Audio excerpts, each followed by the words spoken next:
नमस्कार, घटना चक्र बुक वीडियो के इस शैक्षणिक मंच पर आपका स्वागत है। हमारा उद्देश्य है ज्ञान को सरल, स्पष्ट और सुलभ रूप में आप तक पहुंचाना।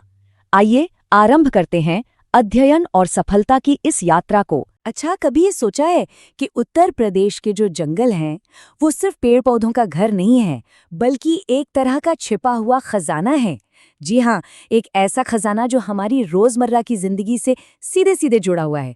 आज हम इसी कमाल की संपदा के बारे में बात करने वाले हैं। तो चलिए एक सवाल से शुरुआत करते हैं।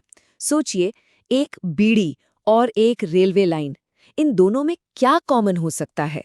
मतलब सुनने में तो बड़ा अजीब लगता है ना? पर यकीन मानिए, इसका जवाब उत्तर प्रदेश के घने जंगलों में ही छिपा है। और हाँ, इसका जवाब हमें आगे जरूर मिलेगा। तो ठीक है, अब जरा इस खजाने में थोड़ा और अंदर चलते हैं। सबसे पहले उन चीजों पर नजर डालते हैं जिन्हें हम लगभग रोज इस्तेमाल करते हैं, पर शायद हमें पता भी नहीं कि वो आती कहाँ से हैं। सीधे इन्हीं जंगलों से। सबसे पहले बात करते हैं पान की। पान में जो कत्था लगता है ना, वो पता है कहाँ से आता है? वो सीधे खैर के पेड़ की लकड़ी से निकाला जाता है। और ये खैर का पेड़ उत्तर प्रदेश के जंगलों में खूब मिलता है। अच्छा, अब आगे बढ़ते हैं। बेंत और बांस हम सबने देखे हैं, लेकिन ये सिर्फ फर्नीचर या सजावट के काम नहीं आते। ये हमारी कागज इंडस्ट्री का, आप कह सकते हैं, बैकबोन है। मतलब हमारी किताबें, हमारी कॉपियां, वो सब अपनी शुरुआत के लिए इन्हीं जंगलों का शुक्रिया अदा करती हैं। और हाँ, याद है हमारा शुरू वाला सवाल? उसका एक हिस्सा अब सामने आ रहा है। जो बीड़ी बनती है, उसके पत्ते तेंदू के पेड़ से आते हैं। सोचिए, एक छोटा सा पत्ता, लेकिन उस पर एक पूरी की पूरी इंडस्ट्री टिकी है जो लाखों लोगों को रोजगार देती है। ये सब जंगल की ही तो देन है। तो ये तो हुई रोजमर्रा की बातें। अब जरा बड़े स्केल पर सोचते हैं। उत्तर प्रदेश के जंगल सिर्फ छोटी मोटी जरूरतें ही नहीं पूरी करते, ये तो बड़े बड़े उद्योगों की रीढ़ की हड्डी है। जैसे कि चीड़ का पेड़, उससे जो राल यानी रेजिन निकलती है, उससे दो बहुत काम की चीजें बनती हैं, बिरोजा और तारपीन का तेल। और इनका इस्तेमाल कहाँ नहीं होता?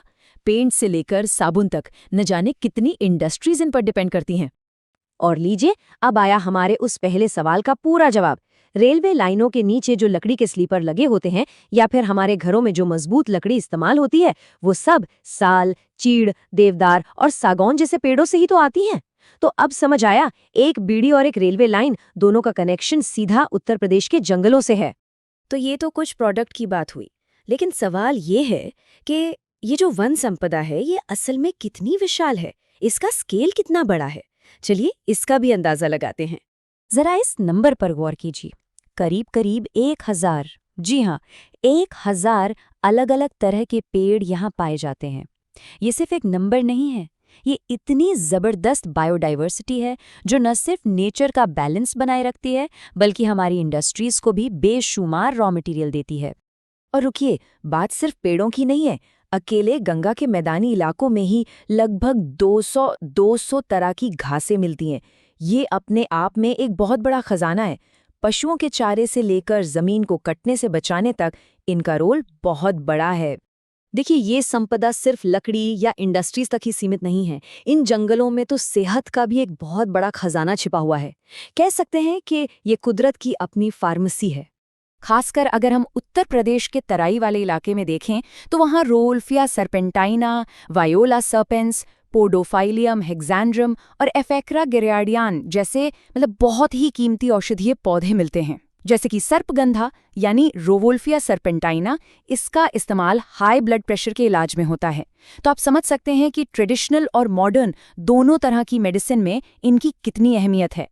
लेकिन एक बात और है जो बहुत इंटरेस्टिंग है, वो ये कि पूरे प्रदेश में एक जैसे पेड़ पौधे नहीं हैं। ये जो वन संपदा है, ये इलाके के हिसाब से बदल जाती है, और यही बात इसे और भी खास बनाती है। इसको ऐसे समझते हैं, एक तरफ है तराई का इलाका जो अपनी जड़ी बूटियों और औषधीय पौधों के लिए फेमस है, और वहीं दूसरी तरफ बुंदेलखंड और बघेलखंड के पठारी इलाके हैं। यहाँ आपको ढाक, सागौन, महुआ और तेंदू जैसे पेड़ ज्यादा मिलेंगे। मतलब हर इलाके की अपनी एक अलग वनस्पति पहचान है। तो आज हमने देखा कि कैसे उत्तर प्रदेश के जंगल हमारी जिंदगी के हर हिस्से से जुड़े हैं। एक छोटी सी बीड़ी से लेकर एक विशाल रेलवे लाइन तक, कागज से लेकर दवाइयों तक। ये वाकई में सिर्फ जंगल नहीं है, ये एक अमूल्य विरासत है। तो अब सवाल ये उठता है कि भविष्य के लिए इस अनमोल विरासत को हम कैसे सहेज कर रख सकते हैं।